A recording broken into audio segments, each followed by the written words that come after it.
All right. Well, okay. So we had our previous session. We talked about the feedback we're getting, and we're trying to keep up with that and improve things for our watchers.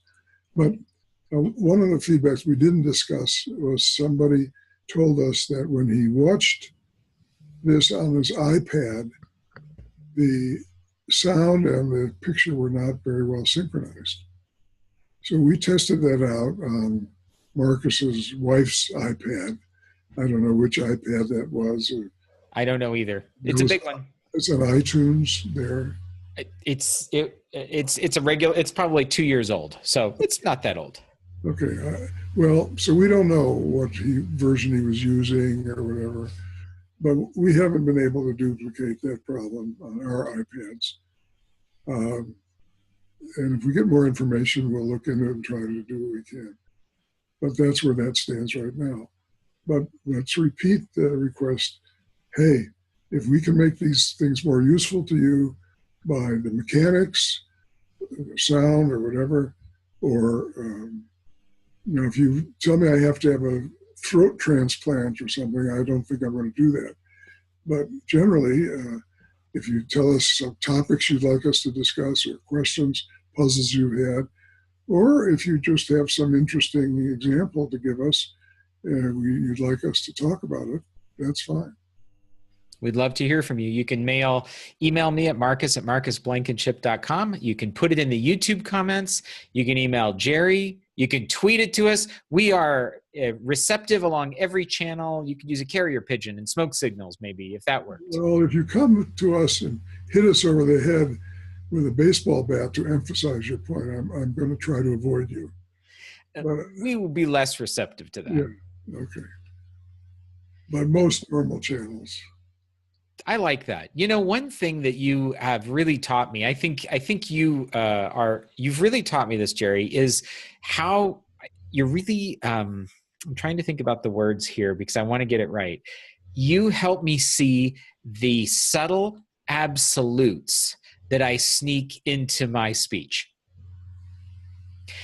Any way you want to tell us. And I love that you have such a keen way of pointing out if you hit us in the head with a baseball bat. Okay, well, and I immediately see that the word any in that statement could have just been omitted. And I could say, we'll take your feedback. I don't need to have the modifier of any way you want to give it, because that's not true, is it? It's not true. But my speech oftentimes, I feel like, and maybe I hear this in other people, or maybe it's just me, whether it's absolutes or perfectionism or these other things sort of are sneaking around in my head, I think. Well, I think most people would prefer to be able to have a nice, clear universe where these things don't have to be examined. And the thing that's got me, I think, well, no, I'm not sure which came first, but this thing that I really loved about programming and hated at the same time was that the computer just does what you say. It doesn't, if you say, the computer, take any feedback here, take any input, that's saying quite a lot to the computer, right? And you typically hear programmers will say, they'll have statement, they'll put out a message and say, hit any key, right? That's a common one. That is a common one. Any key. So you hit the power off key. I was thinking. Right? We used to see that all the time. Tap any key to continue, right? Or something. And so when I've asked programmers about this, and I'm sure you've heard this, and I said, okay, well, I hit the power off key and the program disappeared. And they said, well, that's not any key. Right. So now there's a confusion there between English language and computer language. The word any doesn't mean the same thing. The word, when you say any in common, ordinary English speech, it means, say anything, you mean anything except the things it's not. which is pretty vague. And so for a computer, oftentimes we mean any key on this, although I certainly have seen exceptions. I already see some keys on there that won't do the job, right? Right, exactly. Yeah.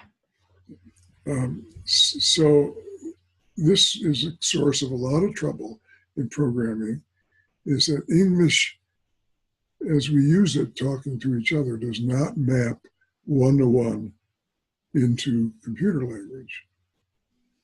All right? Mm-hmm. And people are confused about that. But then on the other hand, people are confused in ordinary English in those ways. When you say, oh, listen, Jared, call me anytime. Oh, 3:30 tomorrow morning, Right. I could wake you up. And you say, well, I didn't mean in the middle of the night. Right. That's what any time doesn't mean in the middle of the night. It's what it doesn't mean. But it doesn't mean that, or doesn't it mean that? So one of the most common, since we're talking about this, one of the most common, to me, intersections of computer language and English language, maybe I'm incorrect here, but happens during the requirements gathering phase. You bet. So we've got humans talking to each other, and then programmers over here are supposed to make computer language so the computer can do its part. And we want all the miscommunications to be removed from that process, which is, of course, absurd. Well, it's absurd to start with because the word requirements is absurd. So you're already in trouble. Oh, no. Well, okay. What word should I use? Well,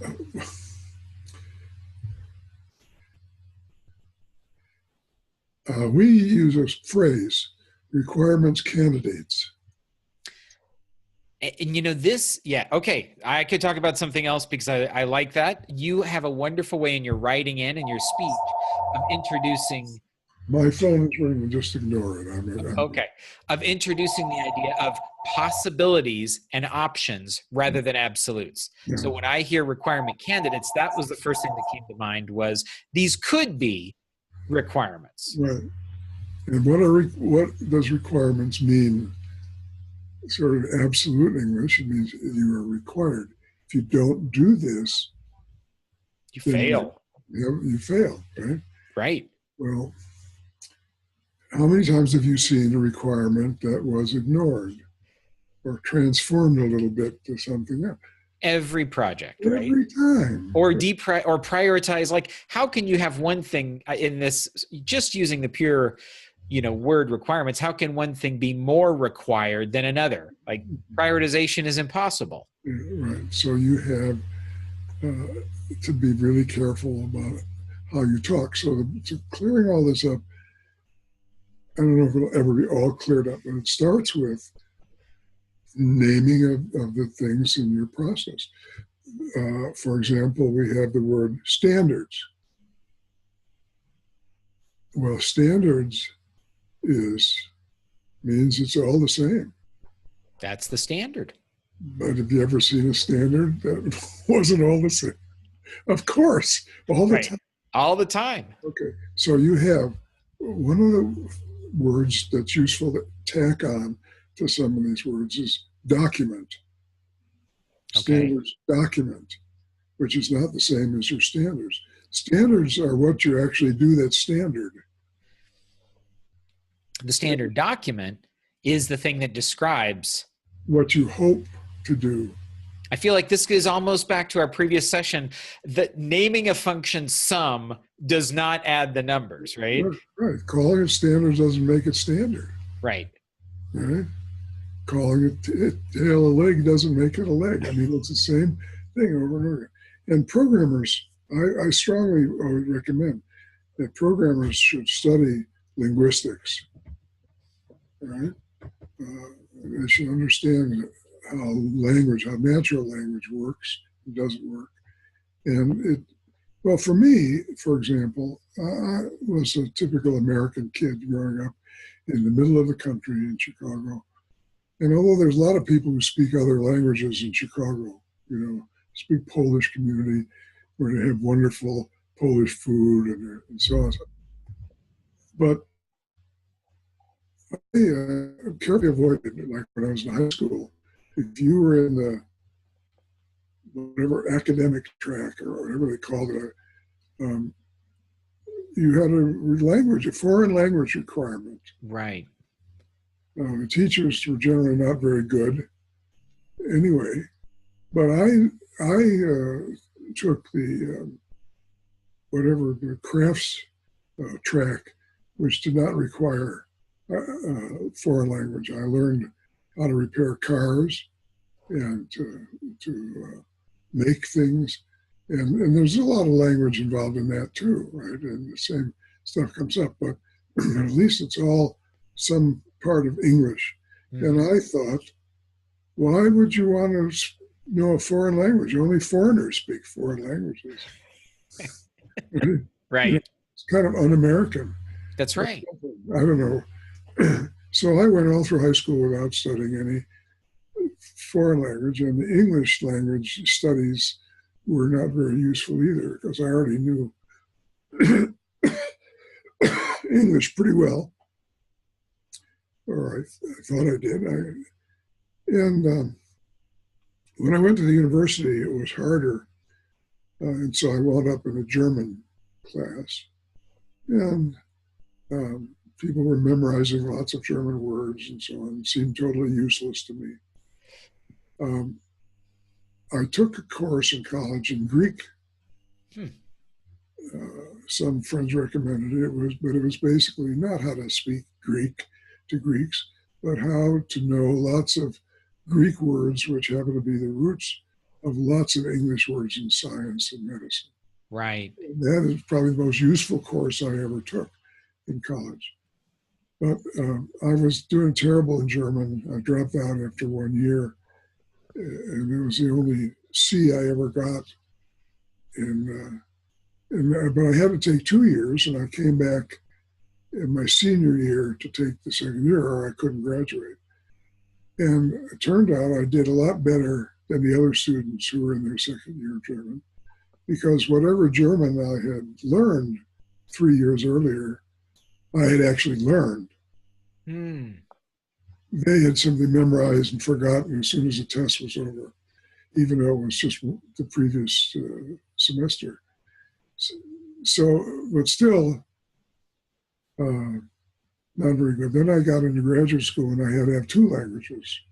Oh. So I got in a very lucky way, slipped through the German exam, which was another story for another time.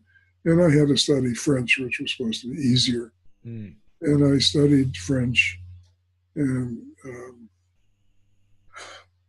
somehow passed the exam in French. But I couldn't speak a word of French.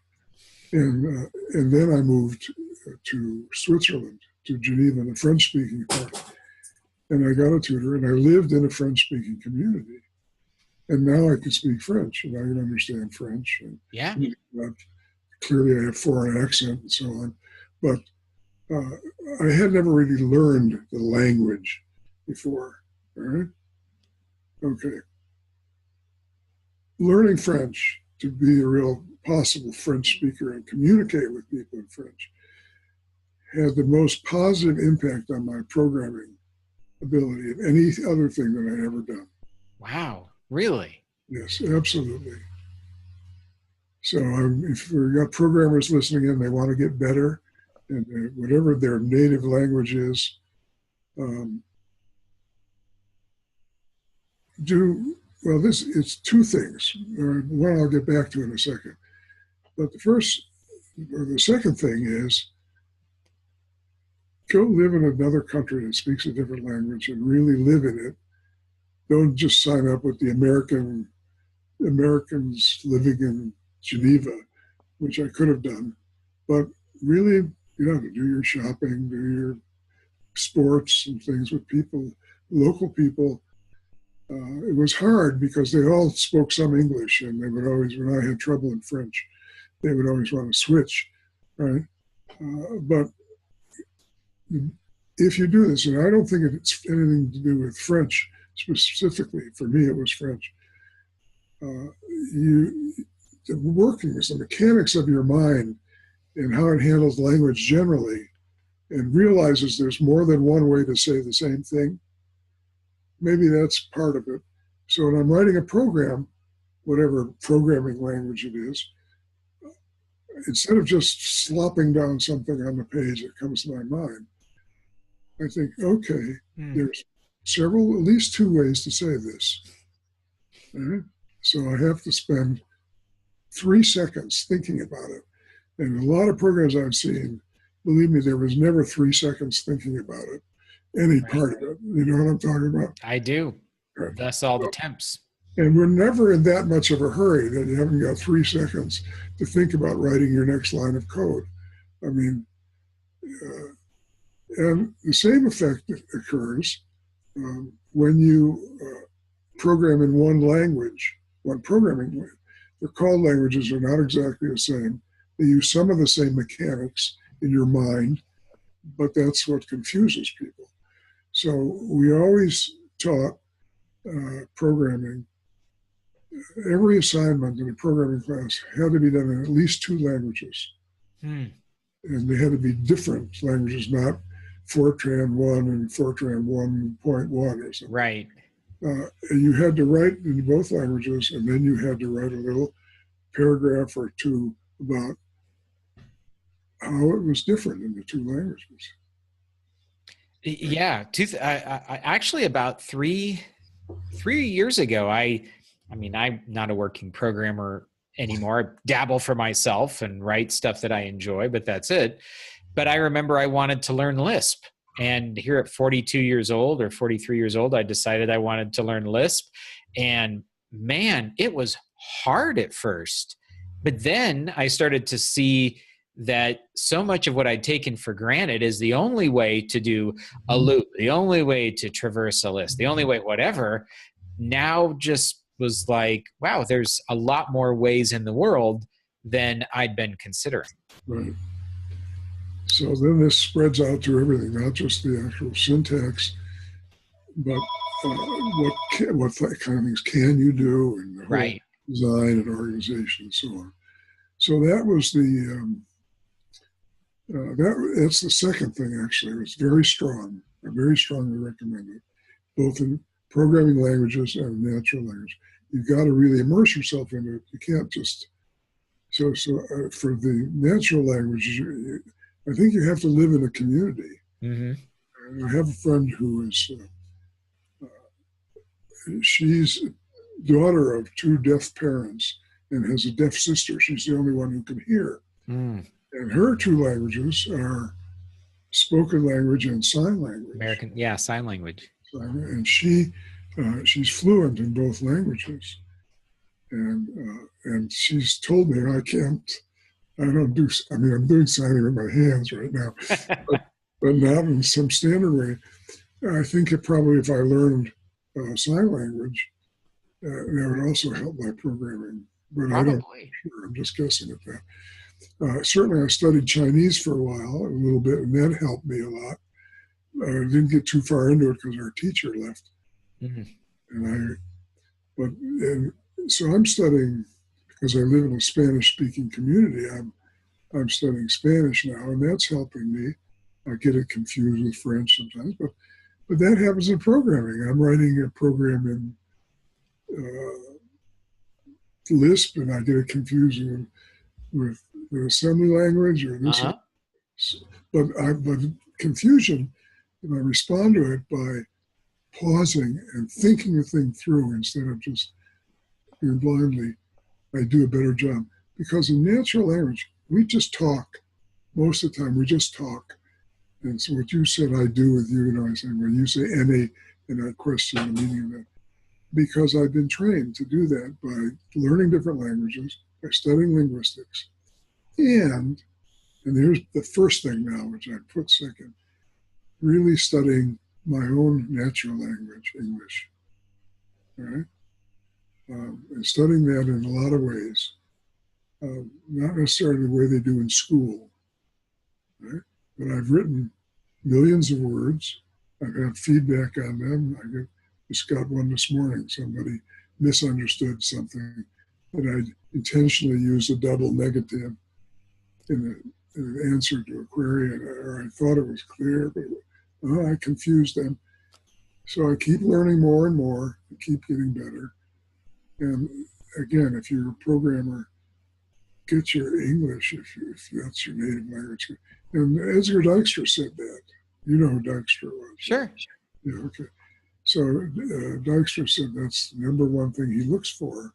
He said there are two things he looked for a programmer. One was an absolute mastery of their own natural language, whatever it was, Dutch is or English. And the second thing was they didn't know Fortran. That they did not know Fortran. That's one of the things he was something like that, but I may be misquoting that a little bit, or maybe it was COBOL, but whatever. I stood with him one time at a conference, software engineering. We were out in the hall having one of these discussions. And a little crowd gathered around us. And they were Professor Dijkstra, Professor Weinberg, what about this, what about that. And, this is a sort of adoring crowd of groupies. And one guy came up, young guy came up and said, Professor Dijkstra, he says, you've written about different languages, but you haven't said anything about style and so forth in COBOL. And that's what I do. I work in COBOL. Dijkstra looked down his nose, how you look down your nose at somebody. And not really at the guy, but sort of at the floor, and said something like, I don't have anything to do with COBOL. Oh. Just dismissed this poor kid. Well, that's another thing to look out for is snobbishness. People have different ways of expressing themselves. And just because they don't express themselves in your way, like in the requirements activity, okay, you can't just turn your nose down, look down your nose, turn your nose up, look down your nose. So right. So that's language, right? Yeah. Up your nose and down your nose. Whatever it is. It's that idea of snobbishness. Stick your nose in other people's business. Our noses go all over the place. They usually go before us. Our nose knows, right? That's right. I remember hearing Larry Wall was the inventor of Perl, was trained as a linguist, had a master's or doctorate or something in linguistics. And early on, I thought that was I thought the only people that worked on computers were computer scientists or computer programmers or something. I think I knew a lot at 25, right? As many 25-year-olds are prone to do. I knew much less at 30. Well, I have to confess something. I had an advantage over you. Usually, older people say, I'm older than you, and therefore I'm wiser, and so on. But I'm older than you. And so when I started in the computing business, there was no such thing as computer science. The term did not exist. The term exists now, but talk about misleading language. There's nothing scientific about computer science, right? Number one. Okay. Software engineering is also another one of those. Yes. Okay. But the term programmer didn't exist. I was a programmer, but I didn't have that title. Right? The only title I had in computing business was computer. That's right. That was one of your first jobs out of college, right? In college. In college. Yeah, I worked as a computer in the physics department.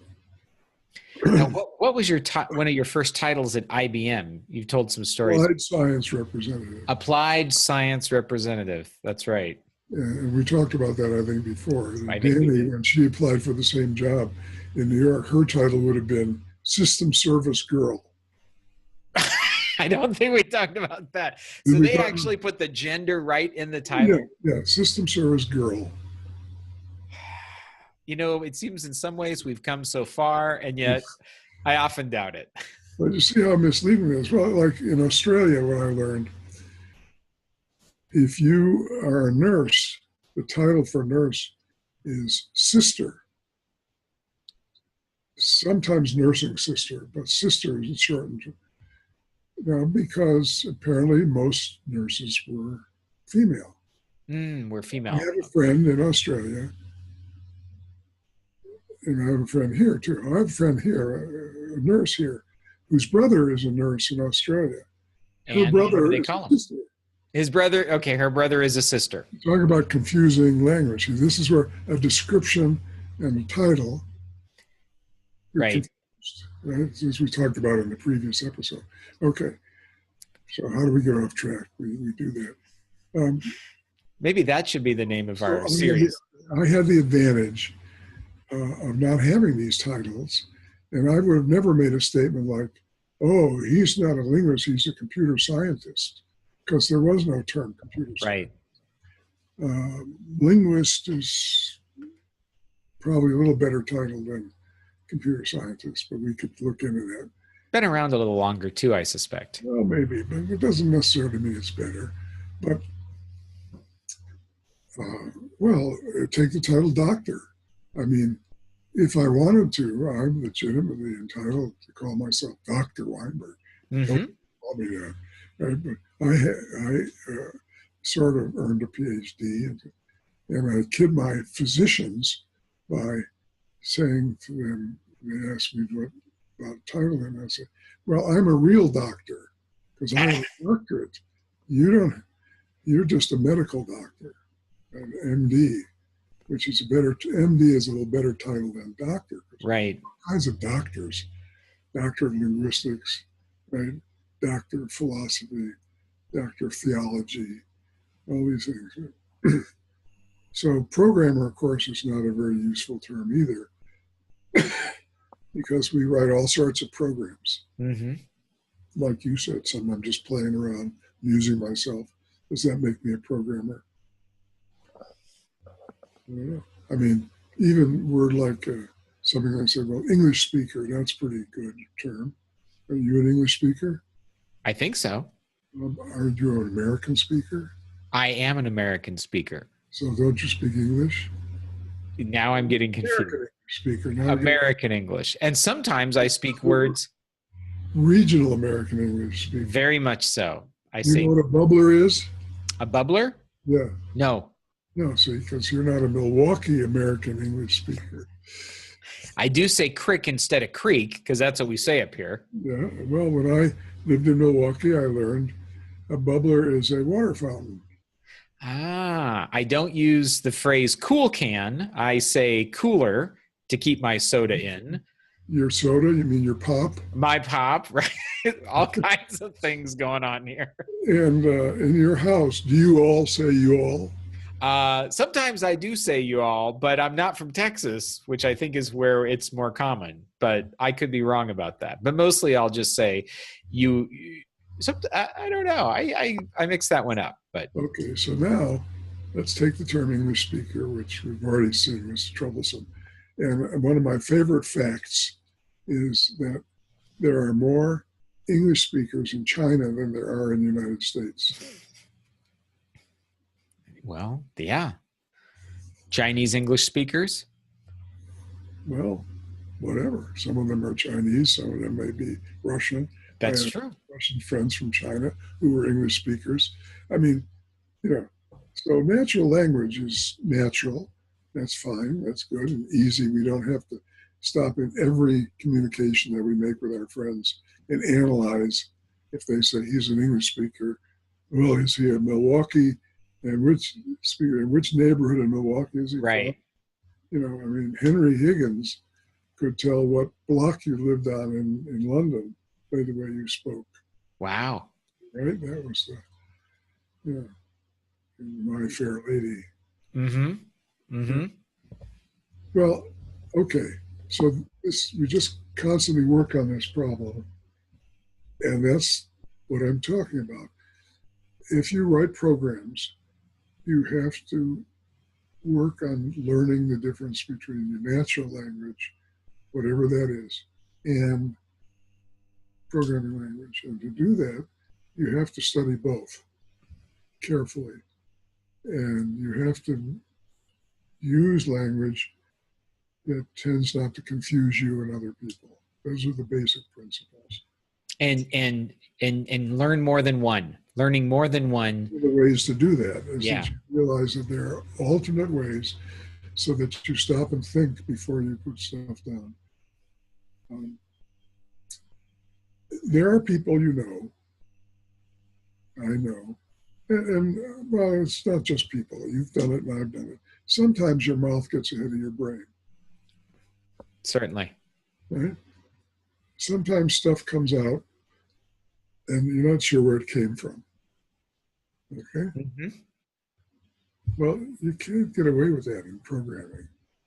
You may be able to get away with that in natural life with other people sometimes. Sometimes a lot of trouble. I have gotten myself into a lot of trouble. But when you're programming, that always gets you into trouble. Mm-hmm. Right? 3 seconds it takes to stop and consider what you're doing. Something like that. 2, 3, 5 seconds. I'm not sure, but some. And if your project is in such a hurry that you can't afford 3 seconds, forget it. Just drop it now because it's going to be a big failure. Yeah. Yeah. Well, Jerry, this I think sort of rounds out our second half of this episode. We're trying to work in 30-minute chunks. There's our 30 minutes. Oh, wow. It went fast for me. Me too. And if you're watching, again, we love feedback. Please let us know if there are topics or ideas or questions you have. And please give us your suggestions.